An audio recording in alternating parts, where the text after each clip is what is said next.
Hi, Mr. Bond. My name is Sehar Sharma. I'm from the Yeah. podcast Unfiltered Espresso. How are you doing today? A bit cold. Temperatures at the moment around 4 or 5 degrees centigrade, Oh my and god. I'm sitting near the heater. I was reading a detective story with my nose right in the book because I don't see too well. So I have to get close to the page. That's nice. I wanted to ask you a few questions. So, my first Yes, carry question on. is if you had to introduce yourself in one line to grab a high school crowd's attention, what would it be? Oh, I see. All right. I'm a writer of stories and novels and essays and poems and have been one since the age of 17 when I just finished high school. Okay, there's one line for you. Yes, that's perfect. What's a secret talent or a skill that you have that has nothing to do with writing? Well, I Yes. was a very good football player. Oh, And one time I wanted to take up football even professionally, but just as well I didn't because now at the age of 90 I can still write stories, but playing football is a little beyond me. were you in the team when you were in high school? I was a captain of our school team for 3 years. Oh, wow. That's pretty Yeah. impressive. If you were Yeah. stranded in a forest with one of your book characters, who would you trust to help you survive? Who would I trust to help me survive? Um, I would trust, I think, the fattest friend that I've got, because if there's a man eater around, it'll go for the fat boy and not for me. So, so I'll be hide behind him.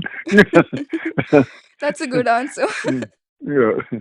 What's the most rebellious thing you ever did as a teenager that would maybe surprise your readers? Oh, rebellious thing. Well, I did a lot of rebellious things. Particularly at school, I was a bit rebellious, and I had several disagreements with my headmaster, I was nearly thrown out of the school because I Oh my god. we he asked me if the food we was getting was good, and I said no, sir, it's terrible. So so he said, you'd better go home then, or he won't keep you here. So I got into trouble for telling the truth You were because the quite food was. honest. Yes, sometimes when you're in boarding school or if you're in the army or anywhere, there's a lot of discipline. Sometimes you'd better keep quiet or just agree with the authorities. Yeah, that's true. Did boarding school Mm. teach you a lot of discipline as well that you still use in your life? Yes, and yeah, because in those old days you used to get flogged. You could get caned.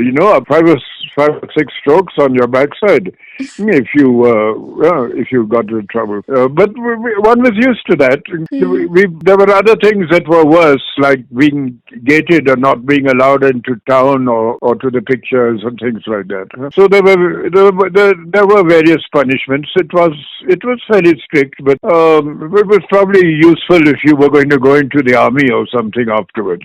Yeah. But I wasn't going into the army. I was going to be a writer. How often were you caned or how often did you get into trouble in school? You said you were very rebellious, so. Yeah, well, I even ran away once, but I didn't Oh. take enough pocket money with me. So I had to go back the next day. I got very hungry. Did you go back yourself or did they notice you weren't there? No, I went back by myself. That's interesting. Okay. My last question. For many young writers, rejections or creative blocks feels like the end of the road. So, what's one thing that you would say to young writers who are facing creative block? Oh, yeah, well, if you're facing writer's block, that can happen when you're doing an exam or writing an essay or something. Huh? You Mm-hmm. get stuck in the middle. But the best thing is before you sit down to write, plan your story or essay or whatever you're writing in your head, beginning, middle, end, your characters, dialogue, whatever you're going to put down. Visualize it as you like a film, as though you're looking at a picture, huh? And that Yes, will help you not to get stuck or to run out of ideas in the middle. that So makes sense. you must see it happening beforehand. Are you a tea person or a coffee person? No, I like occasionally coffee, but doctors tell me not to drink too much coffee. It puts up, Hmm. they say it puts up the blood pressure. So I'm supposed to just stick to tea. But Mm-hmm. summer, I like having, soft drinks and fruit juices. Yeah. Okay, Mm. one last question just popped into my head that I thought I would just ask you. Mm. What are your thoughts on AI and ChatGPT? Well, to tell you the truth, I don't know much about it. I've always relied on natural intelligence. But I'll say this now. If we had artificial intelligence when I was at school, I might have passed my mathematics exam. I could have made use of it Yeah. because I was very poor in maths and physics. So I would have made good use of it. But of course, something like that can be misused too. Yes. There are many ways in which it can be misused. So I think we have to go along carefully. Do you think Yeah. AI is replacing jobs like Oh, writers, replacing etc.? jobs. Yeah. Well, I suppose it could. Of course, we've always been afraid that technology will replace jobs. Even going back before to the time when computers came into use, we thought they'd lead to a loss of jobs. But then I guess there are all kinds of jobs. It might affect certain kinds of jobs. You're right. Yes.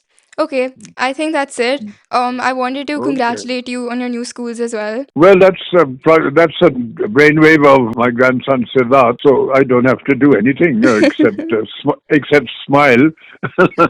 And I don't smile so often now because I lost my front tooth. Hmm? Oh, So I just grin. Thank you for your nice questions. thank you so They were much nice. for taking out the time. Okay.